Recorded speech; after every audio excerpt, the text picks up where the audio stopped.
Hello friends, मैं हूं इस समय शिमला के रिज मैदान में। इस वीडियो में मैं आपको बताऊंगा कि कैसे आप शिमला पहुंच सकते हैं और यहां पे कौन कौन सी ऐसी प्लेसेस हैं जिन्हें कि आप एक्सप्लोर कर सकते हैं। साथ ही शिमला में स्नोफॉल कब होने के चांसेस रहते हैं, इसकी भी पूरी जानकारी मैं आपको इस वीडियो में दूंगा।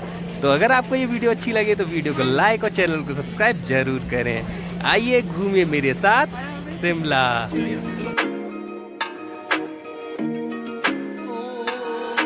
शिमला का ये टूर मैंने अपनी फैमिली के साथ ट्रेन से शुरू किया था। अगर आप भी अपनी जर्नी ट्रेन से कर रहे हैं तो आपको सबसे पहले पहुंचना होगा कालका रेलवे स्टेशन पर, जो कि शिमला का सबसे नजदीकी रेलवे स्टेशन है। कालका पहुंचने के लिए आपको नई दिल्ली और पुरानी दिल्ली दोनों ही जगह से ट्रेनें मिल जाएंगी। आप चाहें तो सीधे बस से भी शिमला पहुंच सकते हैं। शिमला के लिए कई बड़े शहरों से सीधी बसें आपको मिल जाएंगी। आप चाहें तो फ्लाइट से भी शिमला पहुंच सकते हैं। इसके लिए आपको यहां के सबसे नजदीकी हवाई अड्डे चंडीगढ़ हवाई अड्डे पर पहुंचना होगा। कालका से शिमला की दूरी लगभग 80 किलोमीटर की रह जाती है, जिसे कि आप 3 तरह से तय कर सकते हैं। आप चाहें तो यहाँ से टैक्सी बुक करके लेके जा सकते हैं, जो कि आपको लगभग 1500 से 2500 के बीच में मिल जाएगी।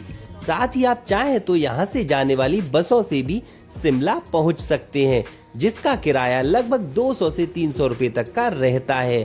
और तीसरा जो ऑप्शन है वो है यहाँ की टॉय ट्रेन, जो कि यहाँ का सबसे बेहतरीन ऑप्शन रहता है।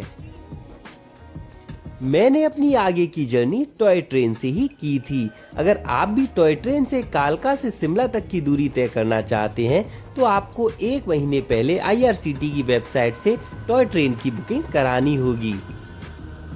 टॉय ट्रेन की बुकिंग पर्टिकुलर डेट से लगभग 1 महीने पहले ही ओपन होती है।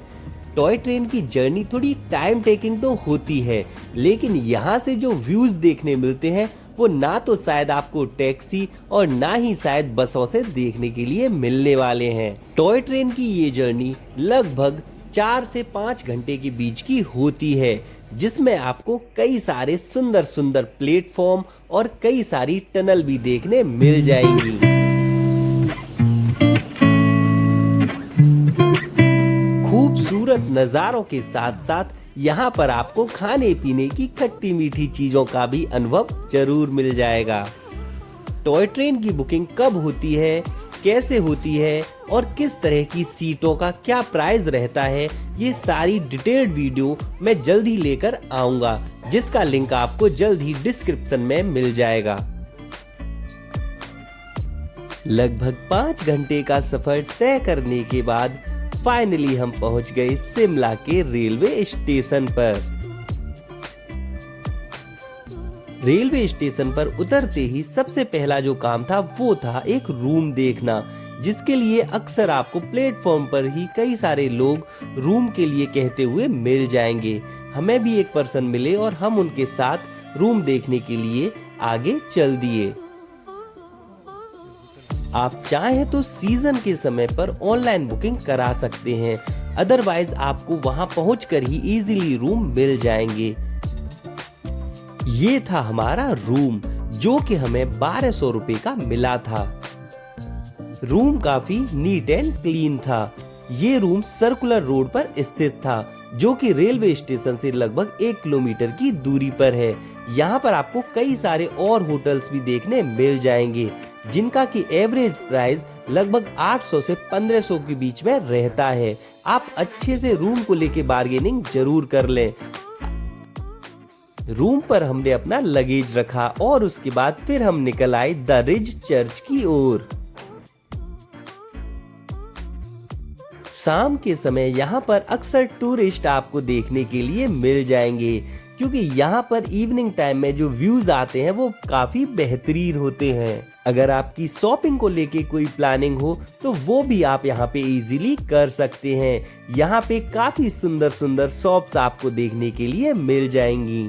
ये है स्कैंडल पॉइंट, जो कि टूरिस्ट के लिए काफी अट्रैक्टिव प्लेस है। यहाँ पर अक्सर आपको फोटोग्राफी करते हुए टूरिस्ट दिख जाएंगे।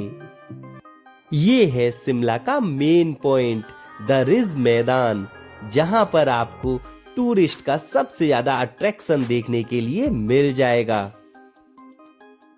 जब भी आपने शिमला के फोटोज देखे होंगे, आपने इस पॉइंट को जरूर देखा होगा। समय चाहे सुबह का हो या फिर हो शाम का, यहाँ से जो आपको व्यूज देखने के लिए मिलते हैं वो आप कभी नहीं भूल पाएंगे। जी हाँ, जब हम यहाँ पर इवनिंग टाइम में पहुंचे थे तो सनसेट हो रहा था और यहाँ से जो फोटोज हमने क्लिक किए वो वाकई में बेहतरीन थे।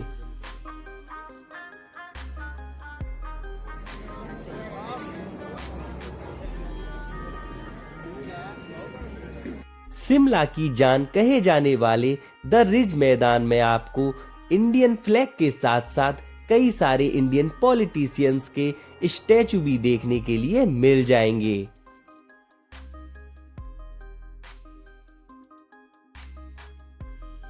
चलिए आप भी देखिए हमारे साथ एक अमेजिंग सा sunset view point.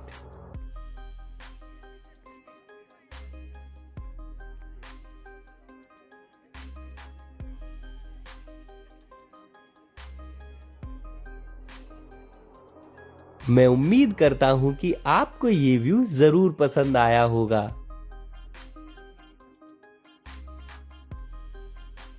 Sunset view देखने के बाद फिर हम चल दिए अपने रूम की तरफ। क्योंकि अब खाने का समय हो चला था तो हमने एक ढाबे पर खाना खाया। आप चाहे तो होटल में ही खाना खा सकते हैं। अक्सर सभी होटल्स में खाने की फैसिलिटी अवेलेबल रहती है, लेकिन अक्सर होटल के खाने का प्राइस ढाबे के खाने से थोड़ा हाई रहता है, तो वो आप अपने अकॉर्डिंग देख सकते हैं। रात में हमने रूम पर स्टे किया और फिर नेक्स्ट डे हम चल दिए जाखू टेम्पल और Indian institute of advance studies को देखने।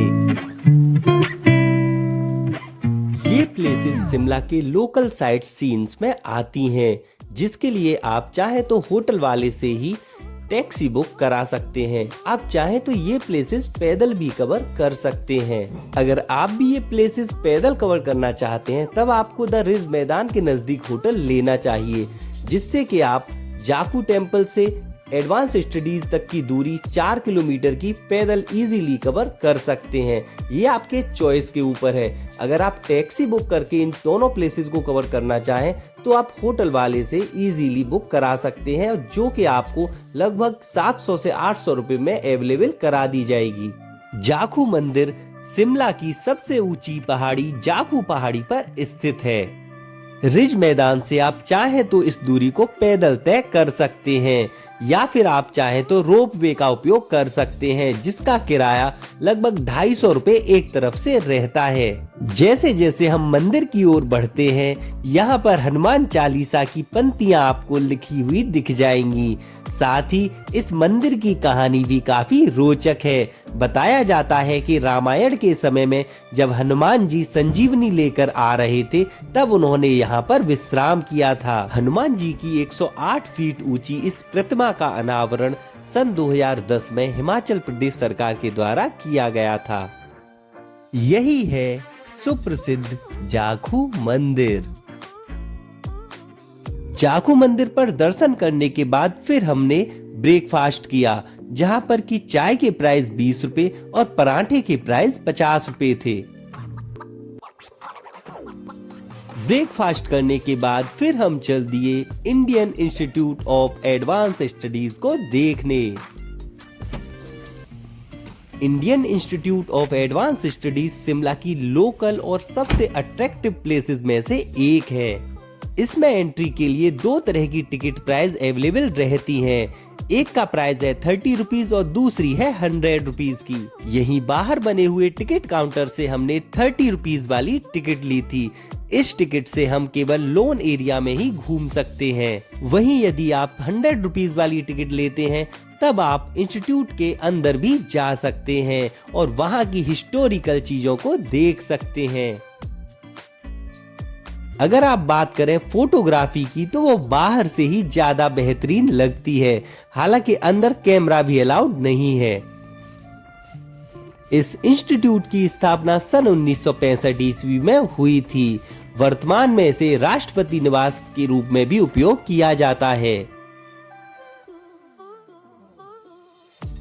इस बिल्डिंग का आर्किटेक्चर इतना इंटरेस्टिंग है कि आप यहाँ पर फोटोग्राफी और वीडियोग्राफी किए बिना नहीं रह सकते। साथ ही यहाँ ऊपर नीला आसमान आपको बेहतरीन व्यूज देगा।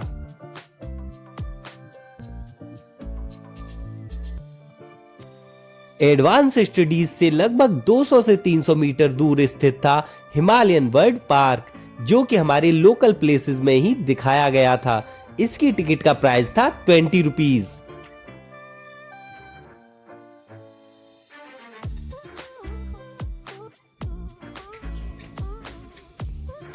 बर्ड पार्क में कुछ तो हमारे जाने पहचाने लेकिन कुछ अनजाने बर्ड्स भी हमें देखने के लिए मिले थे।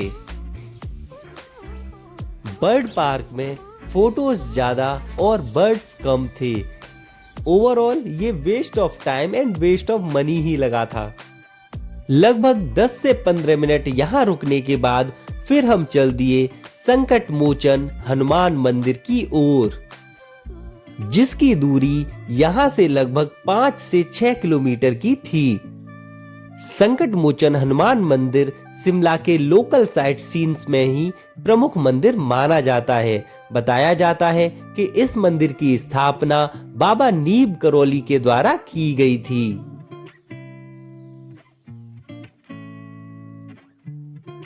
इस मंदिर की बनावट बाकी अन्य मंदिरों से अलग थी, जो कि देखने में काफी खूबसूरत लग रही थी। यहाँ पर नवग्रहों का मंदिर भी उपस्थित था। साथ ही यहाँ पर बाबा नीब करौली का भी मंदिर था। संकट मोचन मंदिर से लगभग 500 मीटर दूर ही स्थित था माता वैष्णो देवी का मंदिर। बताया जाता है कि यहाँ पर वैष्णो देवी की गुफा की तर्ज पर ही एक गुफा है, जिसके लिए लगभग 1 से 1.5 किलोमीटर का ट्रैक करके ऊपर तक जाना होता है। लेकिन क्योंकि अब मेरी टॉय ट्रेन थी और मुझे वापस कालका जाना था, तो फिर मैंने ये वाला ट्रैक नहीं किया और मैं वापस चल दिया टॉय ट्रेन की ओर। शिमला के लिए 2 डे और 1 नाइट का टूर सफिशिएंट है, जिसमें डे 1 में आप लोकल साइट सीन्स में Jakhu temple, advance studies, mall road पर शॉपिंग और संकट मोचन हनुमान मंदिर के दर्शन कर सकते हैं। वहीं पर डे 2 में आप कुफरी, जो कि शिमला से लगभग 15 किलोमीटर की दूरी पर स्थित है, को विजिट कर सकते हैं। इसके लिए भी आपको टैक्सी बुक करके ही लेके जानी होती है, जो कि आपको इजीली 1000 रुपए में मिल जाएगी। कुफरी में आपको एडवेंचर एक्टिविटीज के साथ साथ स्नोफॉल भी देखने मिल सकती है। डे 2 में जब शिमला से आप कालका की ओर वापस जा रहे हो, तब आप तारा देवी टेम्पल, जो कि सोगी के नजदीक स्थित है, उसको भी विजिट कर सकते हैं। लेकिन ये सब आपके टाइम मैनेजमेंट पे डिपेंड करेगा। साथ ही आप डे 2 में टॉय ट्रेन की जर्नी भी कर सकते हैं, जो कि शिमला का एक बेहतरीन एक्सपीरियंस आपको फील कराएगा। अब बात करते हैं कि स्नोफॉल कब देखने मिलती है। मैंने ये टूर 10 जनवरी 2024 को किया था और सच बताएं तो वहां पर कोई भी स्नोफॉल जैसा सीन नहीं था। जी हाँ, वहां पर टेम्परेचर था 17 डिग्री का और वहां पर अच्छी खासी धूप निकली हुई थी। तो स्नोफॉल को लेके तो आप कुछ श्योर नहीं हो सकते हैं। वो वेदर पे ही डिपेंड करेगा कि कब वेदर और टेम्परेचर डाउन जा रहा है, और तभी वो स्नोफॉल या स्नो आपको वहां पर देखने मिल सकती है। चलिए अब बात करते हैं कि 1 नाइट 2 डे का एक पर्सन का टोटल कितना खर्चा दिल्ली से शिमला तक का आएगा। आप अगर दिल्ली से अपनी जर्नी शुरू करते हैं तब ट्रांसपोर्ट का चार्ज 1000 रुपए। आप शिमला में रूम लेंगे उसका 1000 रुपए। लोकल शिमला का ट्रांसपोर्ट अगर आप यूज करते हैं तो उसका लगभग 1500 रुपए। साथ ही खाना 1000 रुपए। टिकट का प्राइस अप्रोक्स 100 रुपीज। तब आपका टोटल 4 से 5000 में शिमला का 1 नाइट एंड 2 डे का टूर इजीली कंप्लीट हो जाएगा। मैंने इस बार कुफरी इसलिए विजिट नहीं किया था क्योंकि टेम्परेचर ऑलरेडी हाई था और वहाँ पर स्नोफॉल या स्नो के मिलने के कोई भी चांस नहीं थे। हालांकि मैंने मई 2023 में कुफरी विजिट किया था और उसकी वीडियो का लिंक आपको डिस्क्रिप्शन में मिल जाएगा। साथ ही उसी वीडियो में आपको तारा देवी टेम्पल की फुल वीडियो भी देखने मिल जाएगी। इसके साथ साथ अगर आप टॉय ट्रेन और उससे रिलेटेड कोई भी जानकारी जानना चाहते हैं तो इसकी डिटेल्ड वीडियो का लिंक आपको डिस्क्रिप्शन में मिल जाएगा। अगर आपको वीडियो में दी गई जानकारियां अच्छी लगी हो तो वीडियो को लाइक और चैनल को सब्सक्राइब जरूर करें। साथ ही किसी भी तरह की कोई और इस टूर से रिलेटेड इंक्वायरी हो तो आप कमेंट बॉक्स में जरूर पूछें।